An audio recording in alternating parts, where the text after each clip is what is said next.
नमस्कार दोस्तों, बहुत बहुत स्वागत है आप सभी का आज की एक और नए क्लास में।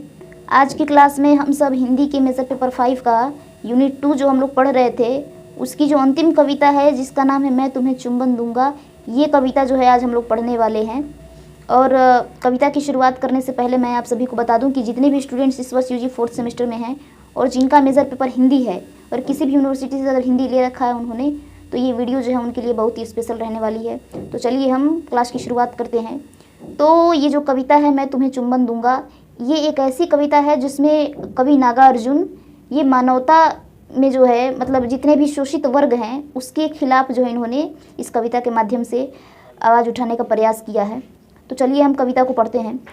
तो पहले पंक्ति में जो है इन्होंने लिखा है कि तुम उनकी साजिशों को ख़त्म कर दोगे, तुम प्रवचना की उनकी कुटिल चालों का अंत कर दोगे, हत्याएं करने करवाने की, ठंडी फांसियां देने दिलवाने की, चुपचाप जहर घोलने घुलवाने की, कारागार की नारकीय कोठरियों में मानवता को गलाने गलवाने की, यानी उनकी एक एक साजिश को तुम खत्म कर दोगे हमेशा हमेशा के लिए।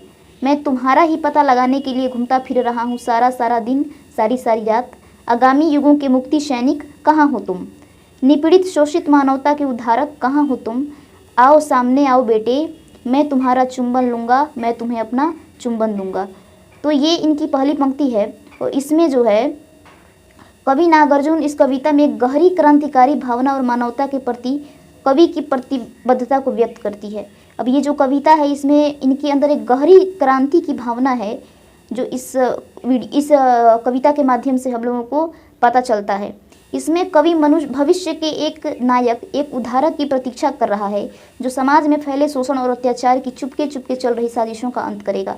इस कविता में जो है कवि एक ऐसे नायक के तलाश में है, एक ऐसे उद्धारक की प्रतीक्षा कर रहा है जो समाज में फैला हुआ जो शोषण और अत्याचार है उसको जो है धीरे धीरे वो खत्म करेगा। कविता में कवि ने उन कुटिल योजनाओं का उल्लेख किया है जो शोषक वर्ग द्वारा मानवता के खिलाफ रची जाती है।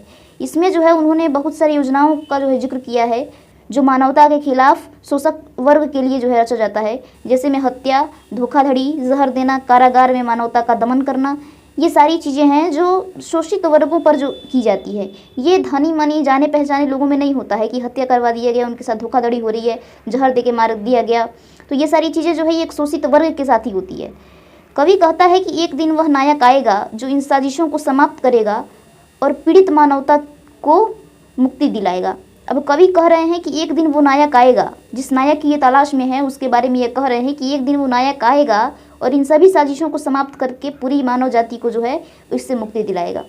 कवि उस उद्धारक को आमंत्रित करता है जो एक क्रांतिकारी आंदोलनकारी की तरह अत्याचार और अन्याय के खिलाफ खड़ा होगा। कवि जो है उस उद्धारक को आमंत्रित करता है कि तुम आओ और एक क्रांतिकारी की तरह, एक आंदोलनकारी की तरह इन सभी अत्याचार और अन्याय के खिलाफ खड़े हो। यह कविता एक तरह से आशा और विश्वास का प्रतीक है जो आने वाले समय में शोषण से मुक्ति पाने के लिए है।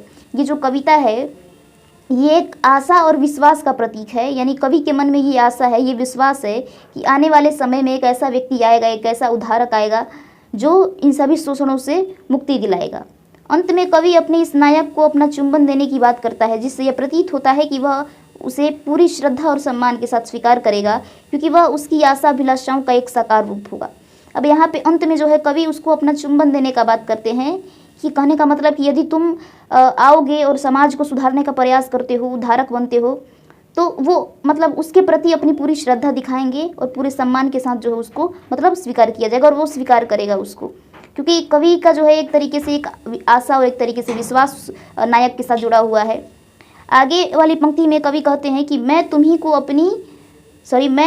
अपनी यह शेष आस्था अर्पित करूँगा, मैं तुम्हारे लिए ही जीऊँगा मरूँगा, मैं तुम्हारे ही इर्द गिर्द रहना चाहूँगा, मैं तुम्हारे ही प्रति अपनी वफादारी निभाऊँगा। आओ खेत मजदूर और भूमिदास नौजवान, आओ खदान श्रमिक और फैक्ट्री वर्कर नौजवान, आओ कैंपस के छात्र और फैकल्टियों के नवीन प्रवीण प्राध्यापक, हाँ तुम्हारे ही अंदर तैयार हो रहे हैं आगामी युगों के लिबरेटर। इस पंक्ति में जो है कवि कह रहे हैं कि मतलब वो अपनी पूरी आस्था और प्रतिबद्धता को समाज के सभी शोषित वर्गों और आगामी युग के माने आने वाले युग में जितने भी स्वतंत्रता सेनानी हैं उनको ये अपनी आस्था को ये अर्पित कर रहे हैं। कवि अपने जीवन का उद्देश्य और भविष्य की दिशा को उन लोगों से जोड़ता है जो समाज के शोषित और पीड़ित वर्गों का प्रतिनिधित्व करते हैं, जैसे खेत मजदूर, भूमिहीन श्रमिक, खाद्यान्न श्रमिक, फैक्ट्री वर्कर, छात्र और शिक्षक। कवि जो है इसमें अपने जीवन का उद्देश्य और भविष्य की दिशा, मतलब उनके जीवन का उद्देश्य क्या है और उनके भविष्य की दिशा क्या है, ये ऐसे लोगों से जोड़ते हैं जो समाज के शोषित और पीड़ित वर्गों का प्रतिनिधित्व करता है। जैसे में खेत का जो मजदूर है वो हो गया, भूमिहीन श्रमिक हो गए, खाद्यान्न श्रमिक हो गए, फैक्ट्री के वर्कर हो गए, छात्र और शिक्षक, इन सभी से जो है वो जोड़ते हैं। कवि इन सभी वर्गों को एकजुट करने हेतु आह्वान करता है और भविष्य में उनके द्वारा किए गए संघर्षों को सही दिशा देने की उम्मीद रखता है। अब कवि जो है इन सभी वर्गों को एकजुट करने हेतु इन सभी का आह्वान करता है और भविष्य में उनके द्वारा जो संघर्ष किए जाएंगे और उस संघर्षों को जो है सही दिशा देने की उम्मीद रखता है। वह यह मानता है कि आगामी समय में ये लोग ही स्वतंत्रता और समृद्धि की ओर कदम बढ़ाएंगे और समाज को शोषण से मुक्ति दिलाएंगे।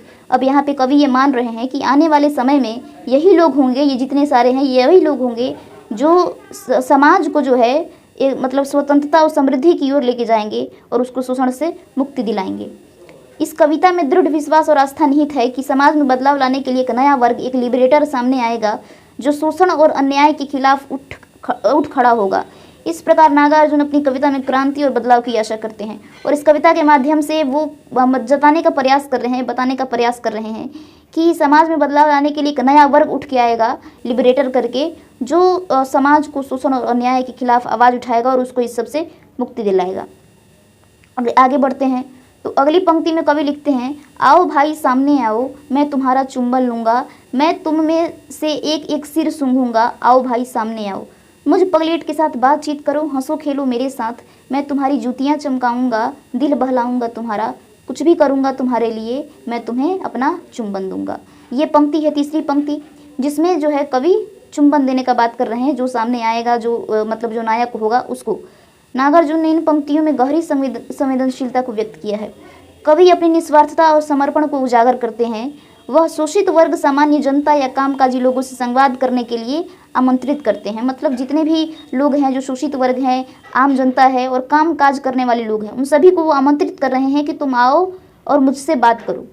कवि खुद को एक पगलेट के रूप में व्यक्त करता है ताकि वह उनसे सीधे संपर्क कर सकें। खुद को वो पगलेट बताते हैं ताकि जितने भी लोग हैं वो उनसे आएँ और उनसे संपर्क करें। साथ ही साथ कवि यह भी बताता है, यह भी कहते हैं कि वह उनकी जूतियाँ चमकाने के लिए और दिल भी बहलाने के लिए तैयार हैं। यह कविता समाज के निचले वर्ग से जुड़ने और उनके संघर्ष में हिस्सेदार बनने की इच्छा का प्रतीक है। अब इसमें कवि ये भी कहते हैं कि मैं तुम्हारी जूतियाँ और तुम्हारे दिल बहलाने को भी तैयार हूँ, लेकिन तुम वहाँ से उठ के आओ। कवि यह बताता है कि असली सामाजिक क्रांति आत्मीयता और समझ से शुरू होती है। अब कवि अंत में ये कहते हैं कि असली सामाजिक क्रांति जो है वो आत्मीयता से और समझ से शुरू होती है।